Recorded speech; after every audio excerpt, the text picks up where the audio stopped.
Hello दोस्तों, तो कैसे हो सभी। उम्मीद करता हूँ सभी अच्छे एंड हेल्दी होंगे। हम लोगों ने हायर प्लांट्स के अंदर फोटोसिंथेसिस वाला चैप्टर स्टार्ट कर रखा था एंड C3 प्लांट्स तक हम लोगों ने कवर कर लिया था। आज हम लोग बात करेंगे C4 प्लांट और कंप्लीट चैप्टर को हम लोग कवर करने वाले हैं। ठीक है, NCERT तो रीडिंग करेंगे ही करेंगे, उसके साथ साथ हम लोग नोट्स भी कवर करने वाले हैं। ओके, तो डिटेल में अंदर हम लोग इस चैप्टर को पढ़ने वाले, सारी चीज़ें जानेंगे इस चैप्टर से रिलेटेड। ठीक है, तो C4 पाथवे हमारा बाकी रहा हुआ है एंड उसके आगे वाले जो कुछ फैक्टर है जो फोटोसिंथेसिस को इफ़ेक्ट करते हैं, वो सारे फैक्टर हम लोग यहाँ इस लेक्चर के अंदर कवर करेंगे। तो चलिए स्टार्ट करते हैं C4 पाथवे। ओके, तो सबसे पहले मैं आपको C4 पाथवे कंप्लीटली एक ब्लैंक पेज के अंदर आप लोगों को मैं ये एक्सप्लेन करूँगा, पूरा समझाऊंगा और उसके बाद हम लोग यहाँ पर NCERT के अंदर कंप्लीटली रीडिंग लगाने वाले हैं। ओके, तो चलिए स्टार्ट करते हैं। हम लोग C4 पाथवे ब्लैंक पेज के ऊपर पूरा पहले समझेंगे और उसके बाद NCERT रीड करेंगे। ओके, C4 साइकिल, ध्यान से देखना। C4 साइकिल को हम लोग हैच एंड स्लैक साइकिल भी बोलते हैं, हैच एंड स्लैक पाथवे भी बोलते हैं। Okay, hatch and slack pathway. Actually इन्होंने इस साइकिल को रिप्रेजेंट किया था, इस साइकिल के बारे में बताया था 1970 के अंदर और मोस्टली इन्होंने ये जो प्रयोग था वो मक्का और घास की पत्तियों के ऊपर उन्होंने किया था। C4 साइकिल क्यों बोलते हैं? क्योंकि इसके अंदर कार्बन डाइऑक्साइड यानी CO2 को फिक्स करने के बाद में प्राइमरी जो स्टेबल प्रोडक्ट होता है वो 4 कार्बन का बनता है। कितने कार्बन का बनेगा? 4 कार्बन का। और कौन सा होता है वो याद रखना, OAA, जिसको हम लोग बोलते हैं ऑक्जेलो एसिटिक एसिड। क्लियर हो गया? क्या बोलते हैं उसको हम लोग? ऑक्जेलिक एसिटिक एसिड हम लोग बोलते हैं। ये जो प्रोसेस होती है इसको हम लोग कार्बोक्सिलेशन बोलते हैं। ठीक है, कार्बोक्सिलीकरण के दौरान बनता है। उसके बाद इसके अलग और भी बहुत सारे नाम है, जैसे डाई कार्बोक्सिलिक एसिड साइकिल हो गया, कोऑपरेटिव साइकिल हो गया। तो अपन को इतना डिटेल नहीं जाना, हैच एंड स्लैक साइकिल बोलते हैं, ये अपन को जरूर याद रखना है। मोस्टली ये जो साइकिल होता है वो एक बीजपत्री प्लांट के अंदर यानी कि मोनोकोट प्लांट के अंदर ज़्यादा देखने को मिलता है। मोनोकोट प्लांट के अंदर याद रखना इस चीज़ को, मोनोकोट प्लांट। जैसे एग्जांपल अपनी NCERT के अंदर भी दे रखा है, मक्का, ओके, गन्ना, शुगर कैन, ओके, ज्वार एंड बाजरा। तो क्या ये केवल और केवल मोनोकोट प्लांट के अंदर ही होता है? जी नहीं, ऐसा बिल्कुल भी नहीं है। कुछ डाइकोट प्लांट भी है जो आप लोगों को एग्जांपल याद रखना है। डाइकोट प्लांट भी है, जैसे कि मैं बात करूं एमरेंथस, एट्रिप्लेक्सस। एमरेंथस का नाम आप याद रख सकते हो, एक होता है एट्रिप्लेक्सस। इन दोनों के अंदर भी C4 साइकिल प्रेजेंट रहता है। हालांकि ये दोनों प्लांट ही कैसे हैं? डाइकोट प्लांट है। C4 साइकिल की अगर हम लोग मैकेनिज्म की बात करें तो ये 2 कोशिकाओं के अंदर संपन्न होता है। एक होता है मीजोफिल,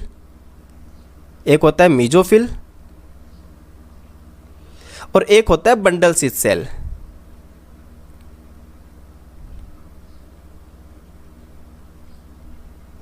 मेजोफिल को हम लोग बोलते हैं पर्ण मध्योतक कोशिका और बंडल शीथ को हम लोग बोलते हैं पुल आच्छाद कोशिका। ओके, इन 2 कोशिकाओं के अंदर ये पूरा साइकिल कंप्लीट होता है। यहाँ पर एक चीज़ और ध्यान में रखना है, इनकी जो लीफ होती है, पत्ती को अगर हम लोग कट करके इनको हम लोग माइक्रोस्कोप के अंदर देखते हैं तो अपन को एक अजीब सी यहाँ पर एनाटोमी देखने को मिलती है। उस एनाटोमी को हम लोग बोलते हैं क्रेंज एनाटोमी। क्या बोलते हैं हम लोग उनको? क्रेंज एनाटोमी। अगर आपसे पूछे कि भैया क्रेंज एनाटोमी क्या है तो आपको बताना है सेंटर के अंदर क्या होता है। मान लो सेंटर के अंदर होता है जाइलम एंड फ्लोएम। देखिए मैं आपको पूरा क्रेंज एनाटोमी बना के दिखा रहा हूँ। जाइलम एंड फ्लोएम, मान लो ये क्या है? जाइलम है और ये है फ्लोएम है। ओके, इसके बाहर यानी कि वेस्कुलर बंडल के बाहर एक सर्कुलर आकृति की यानी कि इनके चारों तरफ इस तरह से कुछ कोशिकाएं अरेंज रहती है। इनको हम लोग बोलते हैं, याद रखना, बंडल शीथ सेल। क्या बोलते हैं इनको हम लोग? Bundle sheath cell. इनके बाहर प्रेजेंट होती है माला के आकार की, जिसको हम लोग क्या बोलते हैं? Mesophyll cell. ये कौन सी होती है? मेजोफिल सेल, जिसको हम लोग पर्ण मध्योतक कोशिका भी बोलते हैं, मेजोफिल सेल। तो अब आपको पता चल गया होगा बंडल शीथ सेल जो होती है वो अंदर की साइड होती है, मेजोफिल सेल जो होती है वो बाहर की साइड होती है। ओके, बंडल शीथ सेल का ध्यान में रखना। बंडलशील सेल जो होती है वो वेस्कुलर बंडल के चारों तरफ होती है, 7 उत्तक जो होते हैं उनके चारों तरफ ये होती है। मैं आप लोगों को बंडलशील और मेसोफिल सेल के अंदर डिफरेंस कंप्लीटली बताऊंगा, किसके अंदर क्लोरोप्लास्ट नंबर जाता है, किसके अंदर ग्रेना मैच्योर है, सारी चीज़ें हम लोग यहाँ पर देखने वाले हैं। ओके, तो मेसोफिल सेल और बंडलशील सेल के अंदर क्या ज़्यादा डिफरेंस है वो हम लोग कवर करते हैं, तो मैं यहीं पर कवर कर रहा हूँ। मान लो ये है मेसोफिल सेल, हिंदी में याद रखना मेसोफिल सेल को हम लोग पर्ण मध्योतक कोशिका बोलते हैं, और एक साइड ले रहा हूँ मैं बंडलशील सेल।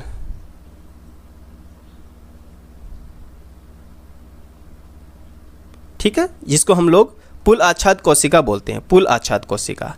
तो इन दोनों में मेजर क्या डिफरेंस है, ध्यान से समझना इस चीज़ को। मेसोफिल सेल जो होती है उनके अंदर हरित लवक छोटा होता है, हरित लवक छोटा, इंपॉर्टेंट है। दूसरी बात याद रखना, यहां पर जो ग्रेना होता है वो विकसित होता है। ग्रेना कैसा है, विकसित है। जबकि बंडलशील कोशिकाओं की बात करें, जिसको हम लोग पुलाच्छाद कोशिका बोलते हैं, उनके अंदर हरित लवक बड़ा होते हैं। हरित लवक कैसे होते हैं, बड़े होते हैं। जबकि इनके अंदर ग्रेना जो होता है, ग्रेना जो होता है वो अल्प विकसित होता है, अल्प विकसित। इंपॉर्टेंट है, नीट के पॉइंट ऑफ व्यू से याद रखना, अल्प विकसित होते हैं। अल्प विकसित का मतलब क्या होता है, यहाँ पर केवल और केवल फोटो सिस्टम फर्स्ट देखने को मिलेगा, फोटो सिस्टम सेकंड यहाँ पर क्या होता है, अब्सेंट होता है completely. Very very important. Next difference की बात करें, इसके अंदर हरित लवक के नंबर की बात करें तो इनके अंदर नंबर जो होते हैं वो कम होते हैं, इनकी संख्या कम होती है हरित लवक की। जबकि बंडलशील के अंदर हरित लवक के नंबर क्या होते हैं, ज़्यादा होते हैं, संख्या ज़्यादा होती है। मेसोफिल सेल की बात करें तो आप लोग जब इसकी साइकिल को देखोगे, ओके, तो आप देखोगे कि यहाँ पर रूबिस्को एंजाइम मेसोफिल सेल के अंदर नहीं होता है, रूबिस्को एंजाइम एब्सेंट होता है। जबकि बंडलशील सेल के अंदर हमको रूबिस्को एंजाइम देखने को मिलता है, क्योंकि C3 साइकिल जो होता है वो बंडलशील सेल के अंदर होता है, रूबिस्को एंजाइम यहाँ पर प्रेजेंट होता है। मेसोफिल सेल के अंदर एंजाइम जो होता है वो पेप्केज होता है, पेप्केज, जबकि इसके अंदर पेप्केज क्या होता है, एब्सेंट होता है। तो इतनी सारी जानकारी आप लोगों को होना चाहिए बंडलशील और मेसोफिल सेल के रिगार्डिंग। इन दोनों में क्या डिफरेंस है वो मैंने आप लोगों को कवर कर दिया। क्रेंच एनाटॉमी क्या होती है वो मैंने आप लोगों को बता दी है। C4 साइकिल जो कि हैच एंड स्लेक्स पाथवे होता है, इसके अंदर पहला स्थायी उत्पाद 4 कार्बन का ऑक्जेलो एसिटिक एसिड बनता है। ओके, मोस्टली मोनोकोट प्लांट के अंदर होता है जहाँ पर टेम्परेचर ज़्यादा होता है। तो ये सारी नॉर्मल सी बातें थी जो मैंने आप लोगों को बताई है। उसके बाद हम लोग इसका पाथवे की बात करते हैं, इसके साइकिल की बात करते हैं, तो ध्यान से सुनना, वो सारा साइकिल हम लोग यहाँ पर देखने वाले हैं। ओके, तो मैं आपको कंप्लीटली साइकिल बता रहा हूँ, दोनों सेल मैं आपको यहाँ पे बना के दिखा रहा हूँ। ये सेल है मेसोफिल सेल, ओके, और ये वाली सेल है बंडलशील सेल। ये कोशिका कौन सी है, याद रखना, मेसोफिल,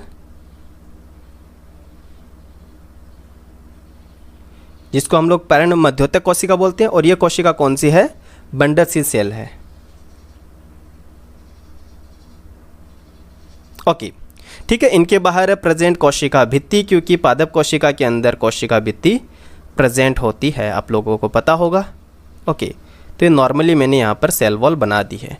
अब ध्यान से देखना, मेसोफिल सेल जो होती है वो आउटर लेयर होती है, क्योंकि क्रेंच एनाटॉमी के अंदर जैसे हमने देखा था वो बाहर की तरफ परत बनाती है, बंडलशील के बाहर की तरफ परत बनाती है। तो यहाँ पर एनवायरनमेंट से CO2 अंदर आती है। एनवायरनमेंट से क्या अंदर आती है, याद रखना, CO2 अंदर आती है।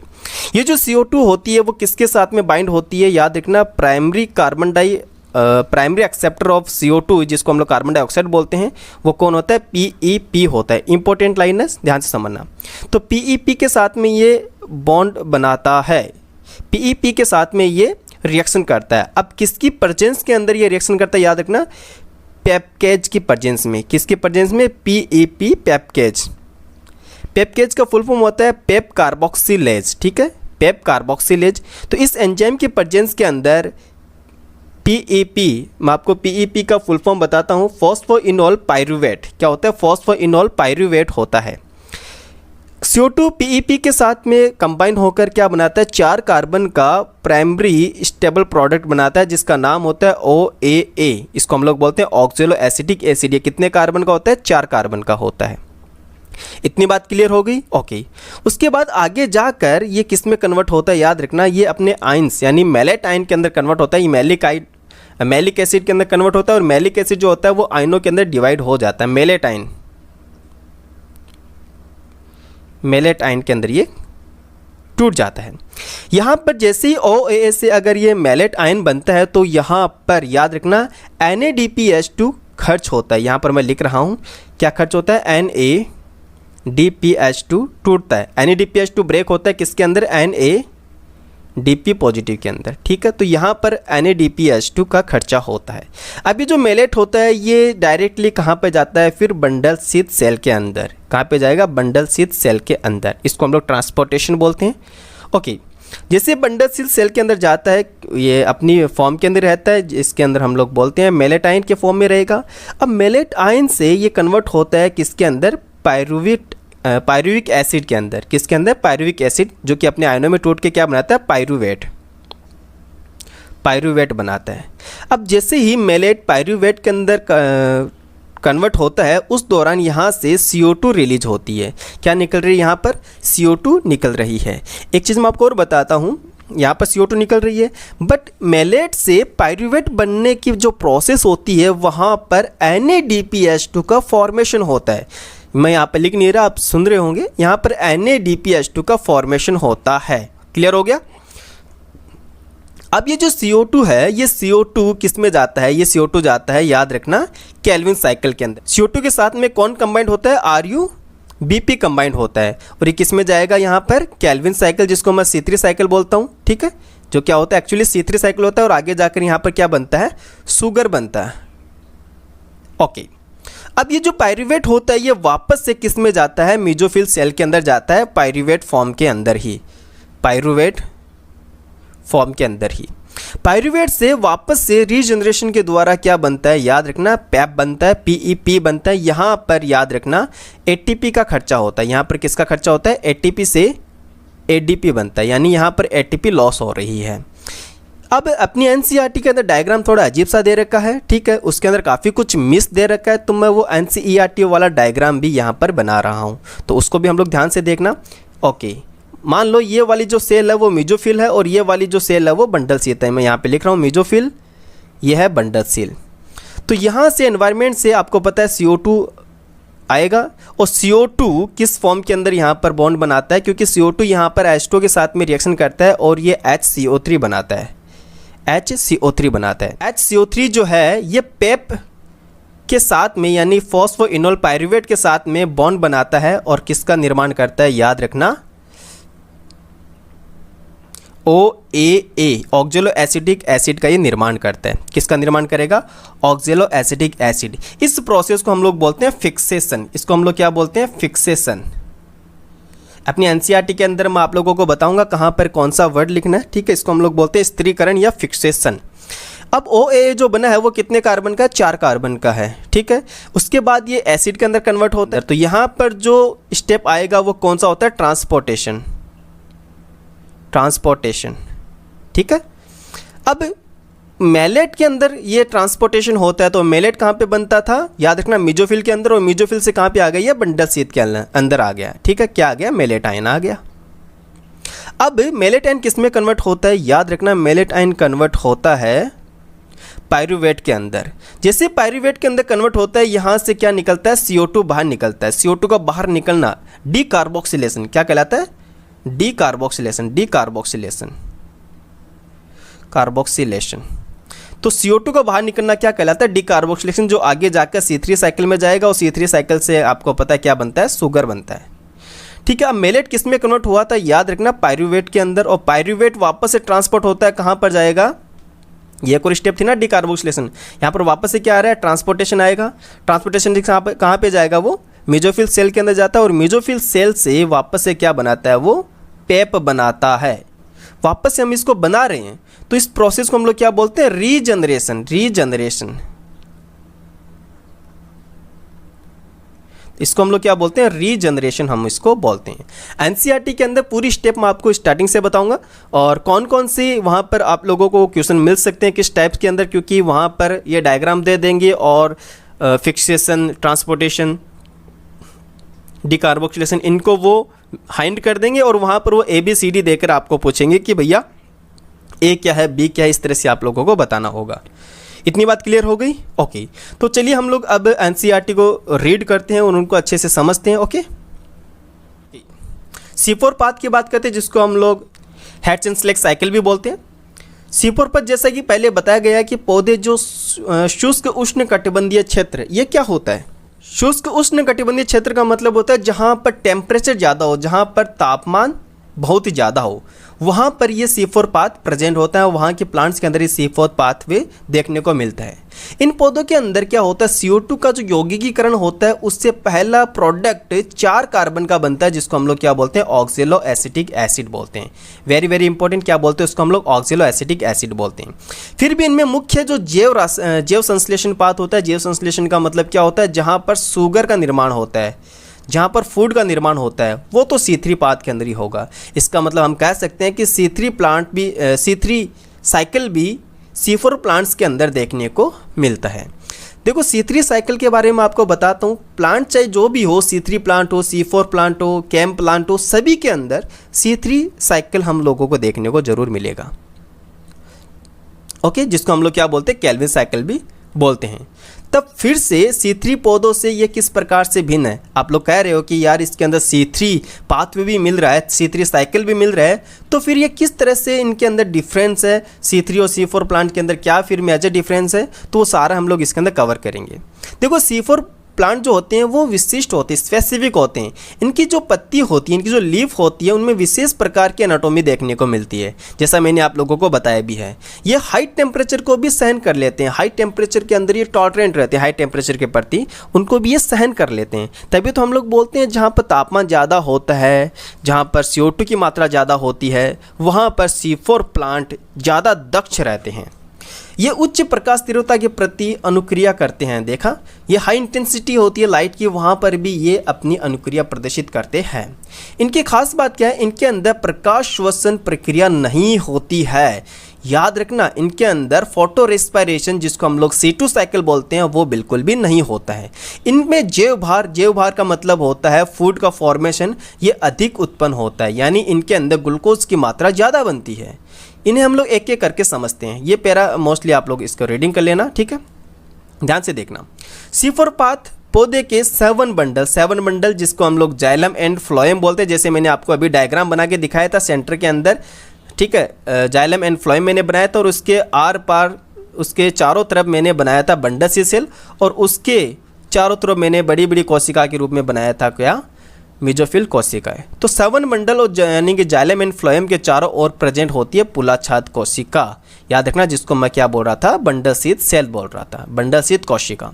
क्लियर हो गया? यानी सेंटर वाली बाइलेयर मल्टीलेयर जिसको हम लोग बोलते हैं, काफ़ी सारी यहाँ पे परतें होती है, इंग्लिश में इसको बंडल शीथ कोशिका बोलते हैं। और पत्तियाँ जिनमें ऐसी शारीरिक होती है, और पत्तियाँ जिनमें ऐसी शारीर का मतलब ऐसी जो स्ट्रक्चर होती है पत्तियों के अंदर, उनको हम लोग क्या बोलते हैं, क्रेंच एनाटोमी, यानी कि क्रेंच शारीरिक बोलते हैं। ठीक है, यहाँ पर क्रेंच का मतलब होता है छल्ला, यानी घेरा। आप देख रहे हो यहाँ पर छल्ले की आकृति की संरचना बन रही है, चूंकि कोशिकाओं की व्यवस्था एक छल्ले के रूप में है। देखो नीचे है वो बंडल शीथ सेल है, ये भी छल्ले के रूप में, और इनके बंडल शीथ सेल के चारों तरफ है मेसोफिल कोशिकाएं, वो भी एक प्रकार से छल्ले के रूप में ही प्रेजेंट है। 7 बंडल जिसको हम लोग जाइलम एंड फ्लोएम बोलते हैं, उसके आसपास तो होती है पुलाछाद कोशिका, जिसको मैं बंडल शीथ सेल बोला था। ओके, और इनके अंदर अनेक परतें होती है। मैंने कहा था मल्टीलेयर इनके अंदर स्ट्रक्चर होती है। मैंने बंडल शीथ कोशिका और मेसोफिल कोशिका के अंदर डिफरेंस बताया था आप लोगों को। ओके, तो याद रखना, बंडल शीथ सेल यानी पुलाछाद कोशिका में बहुत अधिक संख्या में क्लोरोप्लास्ट होते हैं। इंपॉर्टेंट कर लेना, बहुत अधिक संख्या में क्लोरोप्लास्ट होते हैं किसके अंदर, बंडल शीथ सेल के अंदर, जिसको मैं पुलाछाद कोशिका बोल रहा था। ओके, उसके साथ साथ आपको एक चीज़ और याद रखनी है कि इनके अंदर जो क्लोरोप्लास्ट होते हैं वो आकार में बड़े होते हैं, आकार में बड़े होते हैं, लेकिन याद रखना, इनका जो ग्रेना होता है वो अल्प विकसित होता है। जैसे मैंने कहा ना, फोटोसिस्टम सेकंड यहाँ पर देखने को नहीं मिलता। ओके, उसके बाद हम लोग बात करें इनकी मोटी भित्तियाँ गैस के अप्रवेश्य होती है। इसका मतलब ये जो बंडलशील सेल होती है यहाँ पर वातावरण से कोई भी गैस नहीं आएगी। वातावरण से ना तो यहाँ पर ऑक्सीजन आती है वातावरण से, और ना यहाँ पर CO2 आती है। डायरेक्टली वातावरण से नहीं आती। CO2 जो आती है वो तो आपको पता है, मेलेट जो होता है वो जब पायरूवेट के अंदर कन्वर्ट होता है तो वहाँ पर CO2 रिलीज करता है। ओके, जैसे हमने अभी थोड़ी देर पहले देखा भी था। तो गैसेस के लिए ये इम्परिमेबल होती है और इनमें अंतरकोशिकीय स्थान नहीं होता है। ठीक है, क्या नहीं होता? अंतरकोशिकीय स्थान इनके अंदर बिल्कुल भी नहीं होता। आप C4 पौधे जैसे एग्जाम्पल यहाँ पे दे रखा है मक्का और ज्वार, और ये दोनों एग्जाम्पल आप डायरेक्टली याद रखना। इनकी पत्तियों के अंदर एक भाग को काटते हैं और क्रेंच एनाटोमी एंड प्रण मध्योतक कोशिका को आप यहाँ पर देख सकते हैं माइक्रोस्कोप से। अपने आसपास की विभिन्न स्पीसीज के ये आप कर सकते हो। अगर आपने स्कूलिंग के अंदर हो तो आप माइक्रोस्कोप से इस क्रेंच एनाटोमी को देख भी सकते हो। ठीक है, 13.9 में दिखाए गए पथ का अध्ययन करें। अगर मैं इस कंप्लीट साइकिल को ध्यान से देखूं तो यहाँ पर एक चक्रीय प्रक्रिया हमको देखने को मिल रही है। ठीक है, तो मैं इसको पहले अच्छे से समझता हूँ, ध्यान से देखना। वातावरण से C2 नहीं है, ये CO2 है। मैं यहाँ पर फिर से लिख रहा हूँ, इसको CO2 है। ठीक है, एनवायरनमेंट से CO2 आता है और ये वाटर के साथ में कंबाइन होकर क्या बनाता है? HCO3- बनाता है। ओके, अब ये जो HCO3- होता है वो फॉस्फोइनोल पायरूवेट के साथ में कंबाइंड होता है, जिसको हम लोग क्या बोलते हैं? फिक्सेशन बोलते हैं। ये A वाला पॉइंट हो गया, इसको हम लोग क्या बोलते हैं? फिक्सेशन बोलते हैं। और क्या बनाता है? 4 कार्बन का ऑक्जेलो एसिटिक एसिड बनाता है। ये जो ऑक्जेलो एसिटिक एसिड होता है ये किस में कन्वर्ट होता है? याद रखना, मेलेट के अंदर। किस में कन्वर्ट होता है? मेलेट के अंदर। और ये मेलेट जो होता है वो फिर ट्रांसपोर्ट होता है बंडलशील सेल के अंदर, जिसको मैं क्या बोलता हूँ? पुलाछाद कोशिका। ये जो मेलेट आयन होते हैं ये किस में आते हैं? फिर पुलाछाद कोशिका में आता है। इसको हम लोग क्या बोलते हैं? ट्रांसपोर्टेशन। ये क्या हो गया? B वाला प्रोसेस हो गया। अब ये जो मेलेट आयन ट्रांसपोर्ट होकर कहाँ पर आते हैं? बंडलशील सेल के अंदर आते हैं। यहाँ पर आने के बाद में देखो ये भी 4 कार्बन का होता है, क्योंकि आपको पता है ऑक्जेलो एसिटिक एसिड 4 कार्बन का है, मेलेट आयन 4 कार्बन का है, और मेलेट आयन ही बंडलशील सेल के अंदर प्रेजेंट है, यानी यहाँ पर आया है। अब क्या होता है? यहाँ पर प्रोसेस होती है डिकार्बोक्सिलेशन की। डिकार्बोक्सिलेशन का मतलब क्या होता है? एक CO2 बाहर रिलीज हो जाता है। एक CO2 बाहर रिलीज हो जाता है। अब कितने कार्बन रहेंगे इसके अंदर? 3 कार्बन रहते हैं। अब 3 कार्बन का क्या बनता है? याद रखना, पायरूवेट बनता है। क्या बनता है? पायरूवेट बनता है।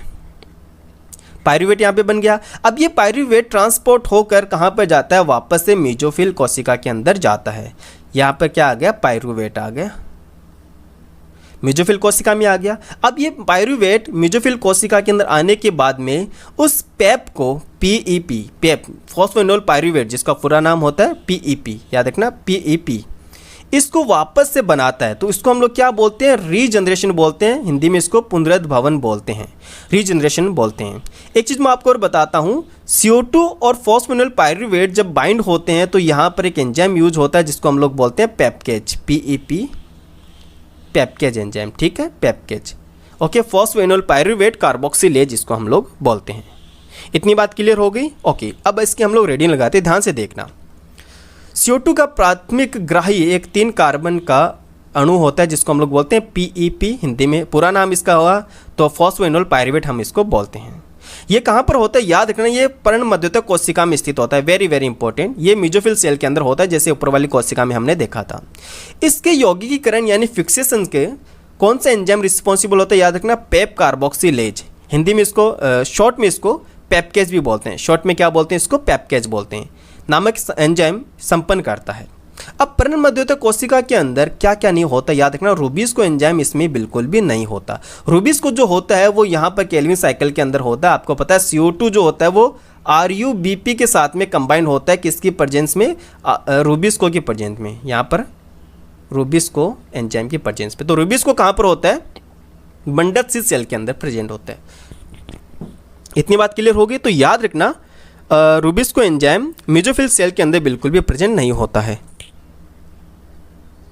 ऑक्जेलो एसिटिक एसिड पर्ण मध्योतक कोशिका के अंदर निर्मित होता है, जो कि कितने कार्बन का होता है? 4 कार्बन का होता है।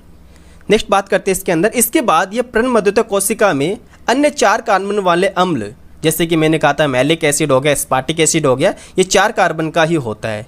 इनके अंदर ये कन्वर्ट होता है, चेंज होता है, जो कि अब कहाँ पे जाएंगे? ट्रांसपोर्टेशन के द्वारा पुलाछाद कोशिका में चले जाते हैं, जिसको मैं क्या बोल रहा था? बंडलशील सेल बोल रहा था। ठीक है, बंडलशील सेल। अब पुलाछाद कोशिका के अंदर 4 कार्बन का मेलेट आयन जो आया था वो टूटता है। मेलेट आयन क्या बनाता है, एक तो CO2 बनाता है और एक 3 कार्बन वाला पायरुवेट बनाता है। यहाँ पे लिख लो क्या बनेगा, पायरुवेट बनता है। कितने कार्बन का, ये 3 कार्बन का। तो CO2 जो होता है वो आगे जाके किस में जाता है, C3 साइकिल के अंदर, जो क्या बनाता है आगे, शुगर बनाता है। इतनी बातें क्लियर होगी। देखिए हम लोग NCERT का हर एक वर्ड क्लियर कर रहे हैं, सारे जो कॉन्सेप्ट है वो अपने बिल्ड कर रहे हैं, ठीक है। तो अगर आपको वीडियो अच्छा लग रहा हो तो प्लीज़ वीडियो को एक बार लाइक जरूर करना, ठीक है। 3 कार्बन अणु, जैसे कि 3 कार्बन अणु क्या बात है, 3 कार्बन कौन सा, याद रखना पायरुवेट की बात कर रहे हैं, पायरुवेट। तो 3 कार्बन का अणु जो पायरुवेट होता है वो वापस से मेसोफिल सेल में आता है। तो ट्रांसपोर्टेशन के द्वारा आता है, जहां पर ये पेप को यानी फॉस्फोइनोल पायरुवेट को वापस से बनाता है, जिसको हम लोग क्या बोलते हैं, रीजनरेशन बोलते हैं। रीजनरेशन हम लोग इसको बोलते हैं। इस तरह से एक पूरा चक्र कंप्लीट होता है। अब आपको समझ में आ गया C4 साइकिल का जो पूरा साइकिल मैंने आपको क्लियरफाई कर दिया। पहले ब्लैंक पेज में मैंने आपको समझाया, NCERT की लाइनें पढ़ी थी, NCERT का डायग्राम हमने पूरा समझा है, और उसके बाद में NCERT को कम्प्लीटली हमने लाइन टू लाइन हर एक वर्ड वाइज हम लोगों ने चेक किया है। पुलाछाद कोशिका जो कि बंडल सी सेल होती है, पुलाछाद कोशिका से निकली ये जो CO2 होता है वो कहाँ पे जाता है, केल्विन पाथ के अंदर जाता है, जिसको हम लोग C3 साइकिल भी बोलते हैं, उसमें प्रवेश करता है। अब केल्विन जो होता है एक ऐसा पथ है जो सभी पौधों में समान रूप से होता है। याद रखना, C3 पाथवे जो होता है, C3 साइकिल जो होता है वो सभी प्रकार के पौधों में होता है, चाहे वो C3 प्लांट्स हो, C4 प्लांट्स हो, केम हो, सारे प्लांट्स के अंदर ये देखने को मिलता है। पुलाछाद कोशिका रूबिस्को से भरपूर होती है, वेरी वेरी इंपॉर्टेंट। पुलाछाद कोशिका कहाँ पे मिलती है, रूबिस्को के अंदर। रूबिस्को जो होता है वो पुलाछाद कोशिका के अंदर देखने को मिलता है। क्लियर हो गया ना। देखिए दोनों को आप लोग क्लियरफाई कीजिए अच्छे से। ऊपर तो जैसे मैंने बनाया था ये तो होता है मेसोफिल सेल और ये होता है बंडल सी सेल। तो यहाँ पर कौन सा एंजाइम था, पेप्केज, और यहाँ पर कौन सा एंजाइम है, रूबिस्को, ठीक है। तो बंडल सी सेल यानी कि पुलाछाद कोशिका के अंदर रूबिस्को एंजाइम है, जबकि मेसोफिल कोशिका के अंदर पेप्केज एंजाइम है, ठीक है। C4 प्लांट की हम लोग बात कर रहे हैं, परंतु पेप्केज एंजाइम रहित होता है। यहाँ पे देखना बंडल सी कोशिका के अंदर पेप एंजाइम यानी पेप्केज एंजाइम नहीं होता है, रहित का मतलब एब्सेंट है। अतः मौलिक पद केल्विन पद जिसके परिणाम स्वरूप शर्करा बनती है, ठीक है, क्योंकि आपको पता है C3 साइकिल के बाद ही आपको शुगर देखने को मिलती है। C3 साइकिल के अंदर शुगर का फॉर्मेशन होता है, वह C3 एवं C4 पौधे में सामान्य रूप से होता है। किसकी बात कर रहा है ये, केल्विन साइकिल की बात करें। केल्विन साइकिल जो होता है मोस्टली C3 एंड C4 केम सभी प्लांट्स के अंदर आप लोगों को देखने को मिलता है। केल्विन पाथ सभी C3 पौधों की पर्णम मध्योतक कोशिका में पाया जाता है, जबकि C4 पौधों के अंदर पर्णम मध्योतक कोशिका में तो नहीं होता है, लेकिन पुलाछाद कोशिका में होता है। इतनी बात क्लियर होगी। C3 प्लांट के अंदर मेसोफिल सेल ही होती है, सिंगल सेल होती है, तो ऑब्वियस सी बात है वहीं पर ही देखने को मिलेगा। जबकि C4 प्लांट जो होते हैं वहाँ पर 2 टाइप की कोशिका मिलती है, एक तो मेसोफिल सेल जिसको हम लोग पर्णम मध्योतक कोशिका बोलते हैं, और दूसरी होता है बंडल सेल जिसको हम लोग पुलाछाद कोशिका बोलते हैं। लेकिन यहाँ पर C3 साइकिल जिसको हम लोग केल्विन पाथवे बोल रहे हैं वो केवल और केवल पुलाछाद कोशिका के अंदर ही हमको देखने को मिलता है। तो ये हुआ हमारा complete C4 pathway, C4 cycle, ठीक है। अब बात करते हैं हम लोग C2 साइकिल जिसको हम लोग क्या बोलते हैं, फोटो रेस्पिरेशन बोलते हैं। वेरी वेरी इंपॉर्टेंट है, इसको भी थोड़ा ध्यान से सुनना, काफ़ी इजी टॉपिक है। चलिए मैं आपको पूरा सिखाता हूँ।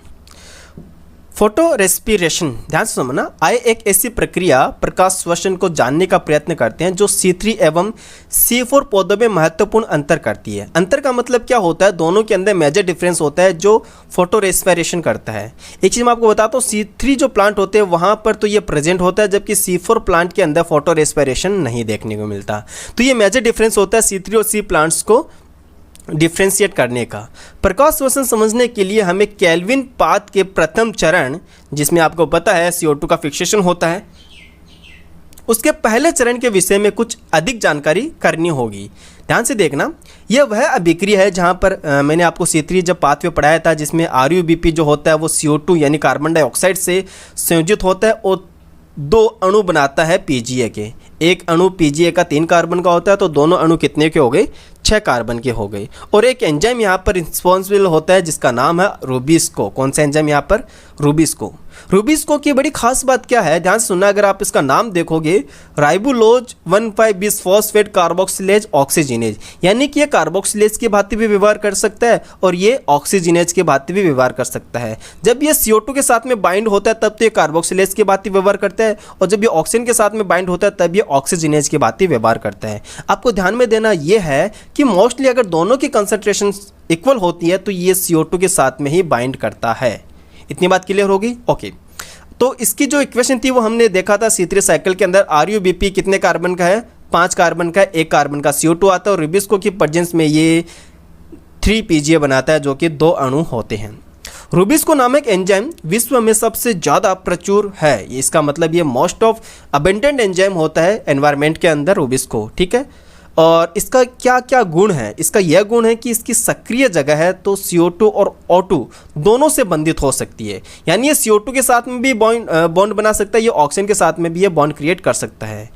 इसलिए इसे हम लोग क्या बोलते हैं? रूबिस्को बोलते हैं, क्योंकि यहाँ पर इसके नाम में ही आ जाता है कार्बोक्सिलेज ऑक्सीजिनेज। इसका मतलब ये CO2 के साथ में भी बॉन्ड बना सकता है और ये ऑक्सीजन के साथ में भी बॉन्ड बना सकता है। रूबिस्को जो होता है वो ऑक्सीजन की अपेक्षा CO2 से अधिक बंधुता होती है। याद रखना इस चीज़ को, जैसे मैंने आपको कहा था ना, अगर दोनों की सांद्रता समान होती है तब यह CO2 के साथ में ही बॉन्ड बनाता है। तो याद रखना CO2 के लिए अधिक दक्ष होता है बॉन्ड बनाने के लिए। कल्पना कीजिए कि यदि ऐसा नहीं होता, इसका मतलब क्या कहना चाह रहा है? मान लीजिए ये CO2 के साथ में बॉन्ड नहीं बनाता है और यह अबंधात्मक प्रतियोगितात्मक, यानी कि कहने का मतलब है ऑक्सीजन तथा CO2 इनमें से कौन आबंध होगा, ये किस पे डिपेंड करता है? इसकी सापेक्ष सांद्रता पर डिपेंड करता है, ठीक है। इसके जो रिलेटिव कंसंट्रेशन होती है इसके ऊपर डिपेंड करता है। वो कैसे मैं आपको बताता हूँ। सपोज करना रूबिस्को एंजाइम के पास में CO2 से ज़्यादा मात्रा में अगर ऑक्सीजन है तो उस कंडीशन के अंदर जो रूबिस्को एंजाइम होता है वो ऑक्सीजन के साथ में बॉन्ड क्रिएट करता है, ठीक है। अगर मान लो CO2 की कंसंट्रेशन ज़्यादा है कंपेरिजन टू ऑक्सीजन, तब ये कार्बोक्सिलेज की भांति व्यवहार करता है, यानी कि रूबिस्को एंजाइम CO2 के साथ में उस कंडीशन के अंदर बॉन्ड क्रिएट करता है। इतनी बात क्लियर होगी? ओके। अब C3 पौधों में कुछ ऑक्सीजन रूबिस्को से बाधित होता है। C3 प्लांट्स की बात कर रहा हूँ क्योंकि आपको पता है फोटो रेस्पिरेशन जो होता है वो only and only C3 plants के अंदर ही देखने को मिलता है, ठीक है। तो ध्यान से सुनना, रूबिस्को जो होता है वो ऑक्सीजन के साथ में बंधित होता है। CO2 का यौगिकीकरण कम हो जाता है, क्योंकि आपको पता है मान लो CO2 की जो कंसंट्रेशन होती है वो कम हो गई, ऑक्सीजन की कंसंट्रेशन ज़्यादा हो गई, तो जो रूबिस्को एंजाइम होता है वो ऑक्सीजन के साथ में बॉन्ड क्रिएट करता है। यहाँ पर RuBp 3 PGA के अणुओं में परिवर्तन होने की बजाय ऑक्सीजन से संयोजित होकर चक्र में फॉस्फोग्लाइकोलेट का एक अणु बनाते हैं। किसका अणु? फॉस्फोग्लाइकोलेट का एक अणु बनाते हैं। देखिए फॉस्फोग्लाइकोलेट का जो अणु बन रहा है इसी को हम लोग क्या बोलते हैं? प्रकाश श्वसन बोलते हैं। कहने का मतलब क्या है? ध्यान से समझना, C3 साइकिल के अंदर RuBp मोस्टली CO2 के साथ में बॉन्ड बनाता है, किसके प्रेजेंस में? रूबिस्को की प्रेजेंस में। तो ये क्या बनाता है? 3 PGA बनाता है। 3 PGA बनाता है, कितने अणु बनाता है? 2 अणु ये बनाता है। लेकिन कुछ कंडीशन के अंदर, ध्यान से सुनना, कुछ कंडीशन के अंदर क्या होता है, यहाँ पर ये ऑक्सीजन के साथ में बॉन्ड बना लेता है। रूबिस्को एंजाइम किसकी भांति कार्य करता है? ये ऑक्सीजनेज की भांति कार्य करता है। तो उसके दौरान, यानी इसके दौरान क्या होता है, ये 3 PGA का अणु जो बना रहा है वो 2 नहीं बनाएगा, वो एक अणु बनाएगा और बाकी के जो कार्बन होते हैं वो अलग साइकिल के अंदर जाके फिर PGA का निर्माण करता है। ये जो अलग साइकिल के अंदर गए हैं इसी को हम लोग बोलते हैं C2 साइकिल। क्या बोलते हैं इसको हम लोग? C2 cycle. इसको हम लोग बोलते हैं फोटो रेस्पिरेशन। इसके अंदर मोस्टली 3 सेल ऑर्गेनल्स रिस्पॉन्सिबल होते हैं, प्रोक्सिसोम, ठीक है, क्लोरोप्लास्ट एंड माइटोकॉन्ड्रिया। तो 3 सेल ऑर्गेनल्स यहाँ पर रिस्पॉन्सिबल होते हैं फोटो रेस्पिरेशन के लिए। अब प्रकाश श्वसन पथ में शर्करा और एटीपी का संश्लेषण तो होता नहीं भाई, किस काम का फिर? जब ना तो एटीपी बन रही है ना ग्लूकोज बन रहा है तो किसी काम का ही नहीं है। तो बल्कि इसमें होता है कि एटीपी का उपयोग और होता है भैया, यानी कि एटीपी खर्च और हो रही है, साथ में यहाँ पर CO2 निकल रही है। अरे यार ऑक्सीजन निकलता तो भी बहुत अच्छी बात है, यहाँ पर तो CO2 और निकल रही है। तो प्रकाश श्वसन के अंदर एटीपी NADPH का तो संश्लेषण होता नहीं है भाई साहब, लेकिन इसके अंदर ये क्या होता है, अतः प्रकाश श्वसन जो होता है वो निरर्थक प्रक्रिया, वो किसी भी काम की प्रोसेस नहीं है, ठीक है, यूजलेस प्रोसेस ये होती है। अब यहाँ पर एक टेबल दे रखा अपनी एनसीईआरटी के अंदर C3 और C4 प्लांट्स के बीच अंतर करने के लिए एक तालिका यानी कि टेबल दे रखी है जो हम लोग यहाँ पर फुलफिल करने वाले हैं। देखिए हम लोगों ने C3 प्लांट्स के बारे में भी अच्छे से पढ़ा है, C4 प्लांट्स के बारे में भी अच्छे से पढ़ा है, तो हम लोग इस पूरी टेबल को ध्यान से पढ़ते हुए फिल करेंगे। वह कोशिका प्रकार जिसमें केल्विन चक्र संपन्न होता है। देखो केल्विन साइकिल किसमें संपन्न होता है। C3 प्लांट की बात करें तो यहाँ पर केवल एक ही कोशिका होती है जिसका नाम है पर्णमध्योतक कोशिका, ठीक है। जबकि C4 के अंदर दो टाइप की कोशिका होती है, पर्णमध्योतक कोशिका भी होती है और पुलाछाद कोशिका भी होती है। तो यहाँ पर पूछा केल्विन साइकिल किसमें संपन्न होता है, जबकि C4 प्लांट के अंदर केल्विन साइकिल जो होता है वो किसमें होता है, पुलाछाद कोशिका के अंदर होता है। क्लियर हो गया इतना? ओके। नेक्स्ट हम लोग बात करते हैं वह कोशिका का प्रकार जिसमें प्रारंभिक कार्बोक्सिलेशन प्रोसेस घटित होता है।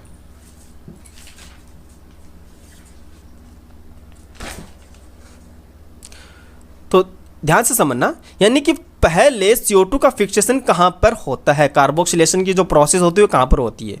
तो C3 प्लांट में तो एक ही कोशिका है, वहीं पर होगी जिसका नाम है पर्णमध्योतक कोशिका।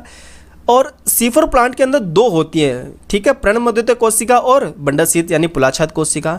तो यहाँ पर जो आपको पता है पेपकेज एंजाइम पेप के साथ पेप को यानी कि फॉस्फोइनोल पाइरूवेट को CO2 के साथ में कंबाइन करता है, वो कहाँ पर करता है, पर्णमध्योतक कोशिका के अंदर करता है, ठीक है, पर्णमध्योतक कोशिका के अंदर करता है। तो दोनों के अंदर मेसोफिल सेल यहाँ पर आ जाएगा। एक पत्ती में कितने प्रकार की कोशिका होती है जो CO2 का यौगिकीकरण करती है। देखो यार C3 प्लांट के अंदर तो एक ही प्रकार की होती है, ठीक है, जिसको हम लोग क्या बोलते हैं, पर्णमध्योतक ही बोलते हैं। जबकि C4 प्लांट के अंदर दो प्रकार की कोशिका होती है, एक बंडलशीथ होता है, दूसरा मेसोफिल सेल होता है। CO2 का प्राथमिक ग्राही कौन सा है, तो इसके अंदर C3 प्लांट के अंदर तो आपको पता है RUBP होता है, जबकि C4 प्लांट के अंदर क्या होता है, PEP फॉस्फोइनोल पाइरूवेट होता है। प्राथमिक CO2 ग्राही में कितनी संख्या में कार्बन बनता है, प्राथमिक CO2 ग्राही में कितनी संख्या में। देखो प्राथमिक जो स्थायी उत्पाद बनता है वो 3 कार्बन का बनता है, तभी तो हम इसको C3 प्लांट बोलते हैं, जबकि इनके अंदर 4 कार्बन का बनता है, इसलिए हम इसको C4 प्लांट बोलते हैं। CO2 स्थिरीकरण का प्राथमिक उत्पाद कौन सा होता है, तो C3 प्लांट के अंदर तो बनता है, बच्चों याद रखना, PGA बनता है, फॉस्फोग्लिसरिक एसिड बनता है, जबकि C4 प्लांट के अंदर क्या बनता है, ऑक्जेलो एसिटिक एसिड बनता है। पॉइंट क्लियर हो रहे हैं इतने? ओके। अब CO2 स्थिरीकरण के प्राथमिक उत्पाद में कितने कार्बन होता है, तो आपको पता है इसमें 3 कार्बन होता है, इसमें 4 कार्बन होता है। क्या पौधे में रूबिस्को होता है, बिल्कुल होता है भैया। मोस्ट अबंडेंट ये एंजाइम होता है रूबिस्को एंजाइम, जो कि ये दोनों में होता है, हर एक पौधे में होता है। क्या पौधे में पेपकेज होता है, पेपकेज की बात करें तो पेपकेज जो होता है वो C3 के अंदर तो नहीं होता, लेकिन C4 के अंदर ये होता है।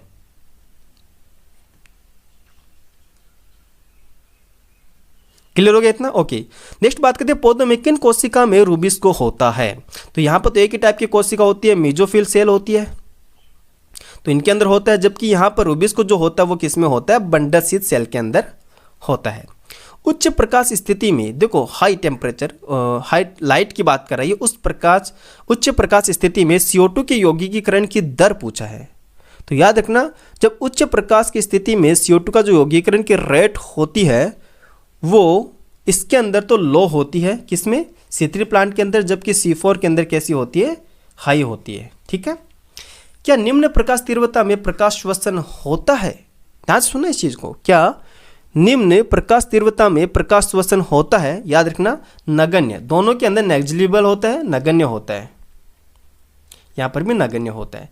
क्या उच्च प्रकाश तीव्रता में प्रकाश श्वसन होता है, क्या उच्च तीव्रता प्रकाश में प्रकाश श्वसन होता है, याद रखना यहां पर तो हाई होगा और यहां पर कैसा होता है, नगण्य होता है, ठीक है।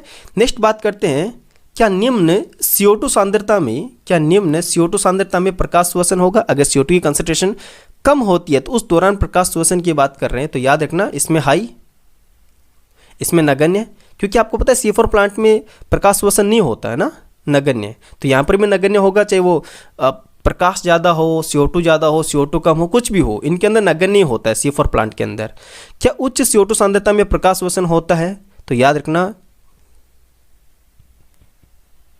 दोनों के अंदर नेग्लिजिबल होता है, नगण्य होता है, यहाँ पर भी नगण्य और यहाँ पर भी नगण्य, क्योंकि जब CO2 की कंसंट्रेशन ज़्यादा होगी तो ऑब्वियस सी बात है CO2 बाइंड करेगा रूबिस्को के साथ में, RUBP के साथ में, ठीक है, वहाँ पर वो कार्बोक्सिलेज की भांति व्यवहार करता है। अनुकूलतम तापमान की बात करते हैं तो C3 प्लांट जो होते हैं वो याद रखना 20 से 25 डिग्री सेल्सियस इनका ऑप्टिमल टेम्परेचर होता है, जबकि C4 प्लांट जो होते हैं वो 30 से 40 डिग्री सेल्सियस तक इनका ऑप्टिमम टेम्परेचर होता है। एग्जाम्पल की बात करते हैं तो याद रखना है C3 प्लांट्स का जो एग्जाम्पल होता है वो वेरी वेरी इंपॉर्टेंट, आप लोग नोट कर लेना। जैसे कि बात करें वीट हो गया, बार्ली हो गया, ओके, टोमेटो हो गया। जबकि बात करें C4 प्लांट के अंदर तो इसके एग्जाम्पल आपको याद रखना है, लाइक शुगर केन, ठीक है, मेज हो गया जिसको हम लोग मक्का बोलते हैं, ओट हो गया, जई बोलते हैं, ठीक है। उसके अलावा डाइकोट प्लांट भी होते हैं, जैसे मैंने आप लोगों को बताया था, एट्रीप्लेक्स हो गया, अमरेंथस हो गया, ये दोनों डाइकोट प्लांट होते हैं जिनके अंदर C4 साइकिल प्रेजेंट होते हैं। तो ये क्लियर हो गया आप लोगों का, पूरी टेबल भी आप लोगों की क्लियर होगी। चलिए थोड़ा सा और है इसमें C4 का रिगार्डिंग, वो भी रीड आउट करते हैं। तो C4 पौधे में प्रकाश श्वसन नहीं होता है, अपन को पता चल गया। यही कारण है कि इनमें एक ऐसी प्रणाली होती है जो एंजाइम स्थल पर CO2 की सांद्रता बढ़ा देता है। ध्यान सुनना, ये लाइन काफ़ी इंपॉर्टेंट है। एंजाइम स्थल पर CO2 की सांद्रता का मतलब क्या होता है? ये एंजाइम की बात कर रहा है, कौन सा? रूबिस्को एंजाइम की बात कर रहा है। तो रूबिस्को को अगर CO2 की सांद्रता बढ़ी हुई मिलेगी तो ऑब्वियस सी बात है वो कार्बोक्सिलेज की भांति व्यवहार करेगा। ऐसा तब होता है जब प्रण मध्योतक यानी कि मेसोफिल कोशिका का C4 यानी कि जो ऑक्जेलोएसिटिक एसिड होता है वो पुलाछाद कोशिका में टूटकर CO2 को मुक्त करता है। देखो अब जो बंडसी सेल होती है वहाँ पर CO2 कहाँ से आ रही है? याद रखना, जो मेलेट होता है वो ब्रेक होता है, टूटता है, क्या बनाता है? एक तो पायरुवेट बनाता है 3 कार्बन का, क्योंकि मिलेट कितने कार्बन का? 4 कार्बन का, ये 3 कार्बन का, और ये क्या रिलीज करता है? CO2 रिलीज करता है। ये प्रोसेस कहाँ पर होती है? याद रखना, ये होती है बंडसी सेल के अंदर। क्लियर हो गया इतना? ओके। इसके परिणाम स्वरूप CO2 की अंतरकोशिकीय सांद्रता बढ़ जाती है। अंतरकोशिकीय सांद्रता का मतलब क्या होता है? अब बंडसी सेल के अंदर CO2 की कंसंट्रेशन बढ़ गई, यहाँ पर O2 तो आएगी नहीं बाहर से, आपको पता है CO2 की कंसंट्रेशन यहाँ पर बढ़ गई। तो CO2 की जैसे सांद्रता बढ़ जाती है, रूबिस्को एंजाइम यहाँ पर कार्बोक्सिलेज की भांति व्यवहार करते हैं और क्या बनाता है? ये 3PGA बनाता है। 3PGA बनाता है। कौन सा साइकिल के अंदर जाएगा? ये C3 यानी केल्विन साइकिल के अंदर ये जाता है। इससे यह सुनिश्चित हो जाता है कि रूबिस्को कार्बोक्सिलेज के रूप में कार्य करता है। कार्बोक्सिलेज का मतलब ये CO2 को बाइंड करता है। इससे इसके ऑक्सीजनेज के रूप में कार्य करने की क्षमता क्या हो जाती है? बहुत कम हो जाती है। ऑक्सीजनेज यानी कि ऑक्सीजन को बाइंड करने वाला, तो वो ये कार्य नहीं कर पाता। अब आप जानते हैं कि C4 पौधे में प्रकाश श्वसन नहीं होता है, तो संभवतः आप समझ गए कि इन पौधों में उत्पादकता और उत्पादन क्यों अच्छा है, क्योंकि लॉस नहीं है ना। C2 साइकिल जो होता है आपको पता है मोस्टली इसके अंदर लॉस ही होता है। ATP NADPH का लॉस होता है, यहाँ पे CO2 बनता है, ऑक्सीजन बनती नहीं है। इसके अतिरिक्त ये पौधे उच्च ताप को भी सहन कर लेते हैं, हाई टेम्परेचर के प्रति भी ये टॉलरेंस होते हैं। याद रखना, कौन? C4 plant. तो उपयुक्त परिचर्चा के आधार पर क्या आप इन पौधों की तुलना कर सकते हो जिनमें C3 या C4 पाथ प्रेजेंट होता है? तो ये सारी चीज़ें हम लोगों को पता चल गई C3, C4 and C2 cycle के बारे में। अब बात करते हैं प्रकाश संश्लेषण को प्रभावित करने वाले कारक, जो कि आपको NCERT के अंदर लाइन टू लाइन रीडिंग लगाना है मोस्टली। तो चलिए हम लोग इसकी भी जल्दी से रीडिंग लगा देते हैं।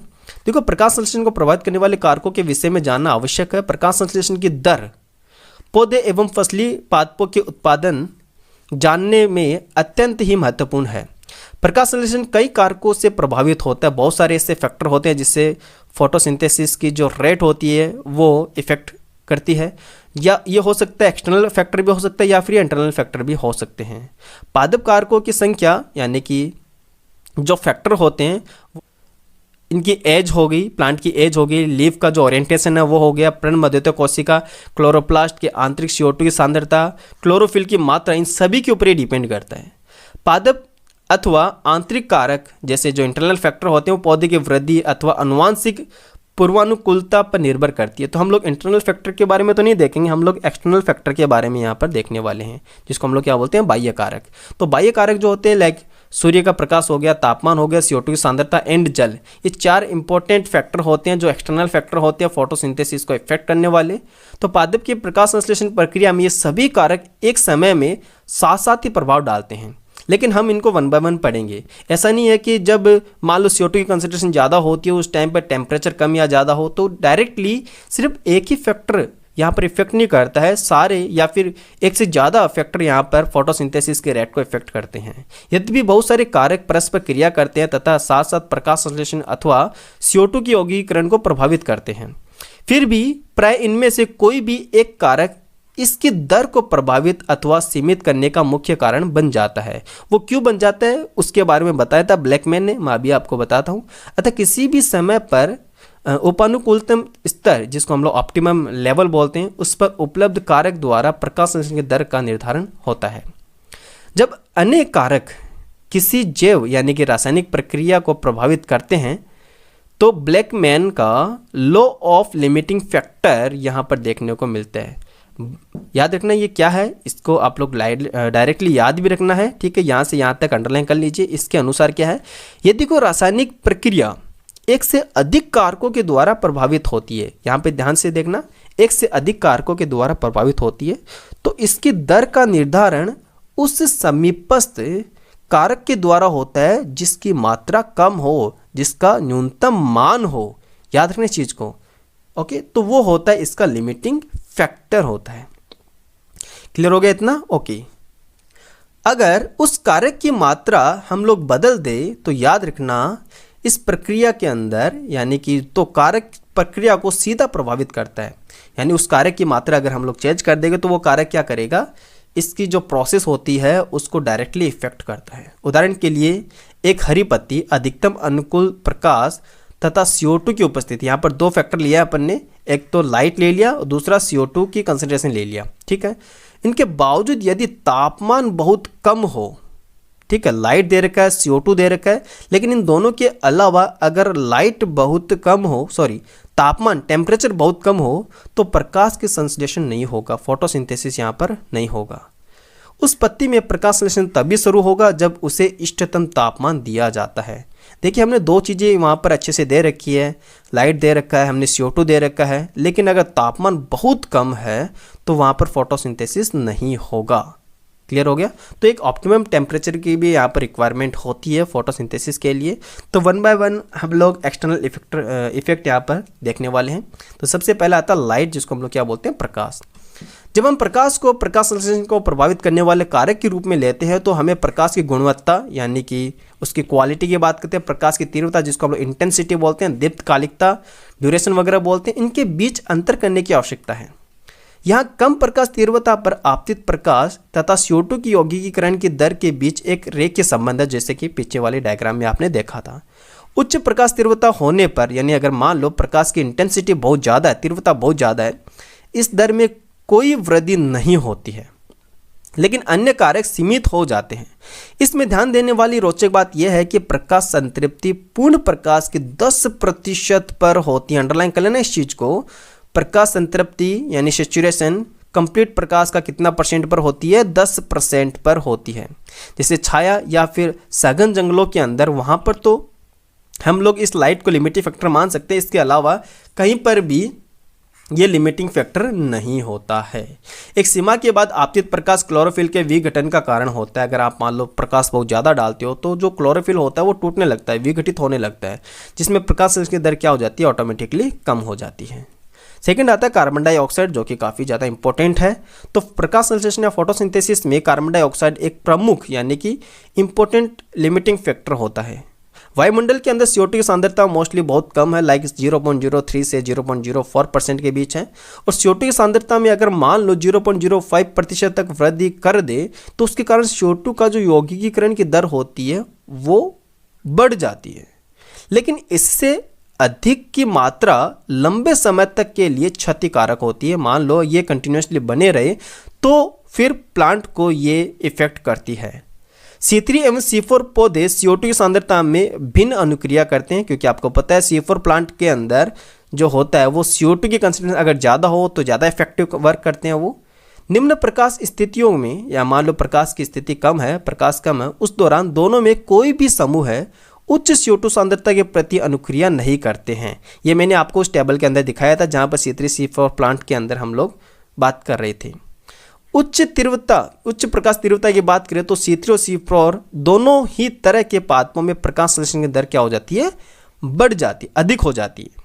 यहाँ पर यह ध्यान देना महत्वपूर्ण है कि C4 पौधे लगभग 360 माइक्रोलीटर इनवर्स पर संतृप्त हो जाते हैं, लेकिन C3 बढ़ी हुई CO2 सांद्रता पर अनुक्रिया करता है। क्लियर हो गया बात? ठीक है। तथा संतृप्तन यानी कि जो सेचुरेशन लेवल होता है वो 450 माइक्रोन लीटर इनवर्स के बाद ही दिखाई देती है। अतः उपलब्ध CO2 का स्तर जो होता है वो C3 पादपों के लिए सीमाकारी कारक है। Very very important. देखिए काम की बात ये लास्ट वाली है। तो CO2 का जो स्तर होता है, लेवल जो होता है वो C3 प्लांट के लिए तो क्या सीमाकारी कारक होता है। इंपॉर्टेंट लाइन ये है। देखिए फिर से मैं आपको बता रहा हूँ, ये जो फैक्टर होते हैं जो प्रकाश संश्लेषण को इफेक्ट करते हैं, इनको आपको NCERT से पढ़ना, लाइन टू लाइन हर एक चीज़ें आपको याद रखनी है। इतनी बात क्लियर होगी? ओके। सच यह है कि C3 पौधे उच्चतर CO2 सांद्रता में अनुक्रिया करते हैं और इससे प्रकाश संश्लेषण की दर में क्या हो जाती है? वृद्धि होती है। और ये आपको पता है कहाँ कहाँ पे यूज होता है? लाइक ग्रीन हाउस फसलों के अंदर, जैसे टमाटर हो गया, मिर्च वगैरह हो गया, वहाँ पर ये हम लोगों को देखने को मिलता है, जिसमें कार्बन डाइऑक्साइड से भरपूर वातावरण में बढ़ने का अवसर दिया जाता है ताकि क्या हो? प्रोडक्टिविटी ज़्यादा हो जाए। थर्ड फैक्टर आता है टेम्परेचर, जिसको हम लोग तापमान बोलते हैं। तो अप्रकाशिक अभिक्रिया जिसको हम लोग डार्क रिएक्शन बोलते हैं, वो एंजाइम पर निर्भर करती है, ठीक है, क्योंकि वो एंजाइमेटिक प्रोसेस होती है, इसलिए ताप द्वारा नियंत्रित होती है। क्योंकि एंजाइम जो होते हैं वो टेम्परेचर के प्रति ज़्यादा सेंसिटिव होते हैं।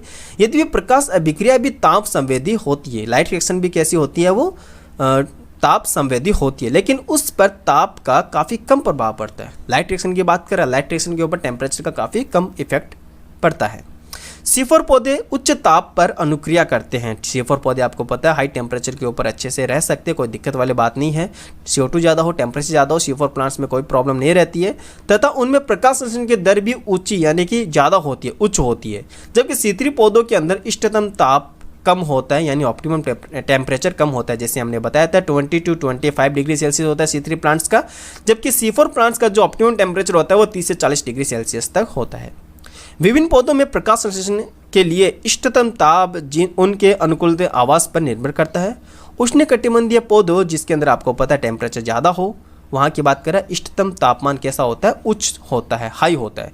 और समशीतोष्ण जलवायु में उगने वाले जो पौधे होते हैं वहाँ पर ऑप्टिमम टेम्परेचर नॉर्मली कम होता है। तो वाटर की बात करते हैं। यदि प्रकाश अभिक्रिया में जल एक महत्वपूर्ण प्रतिक्रिया अभिकारक होता है, एक प्रकार का रिएक्टेंट होता है, तथा भी ऑल्दो हम बात करें तो कारक जो होता है फैक्टर के रूप में जल का प्रभाव पूरे पादप पर पड़ता है, ना कि सीधे प्रकाश संश्लेषण पर।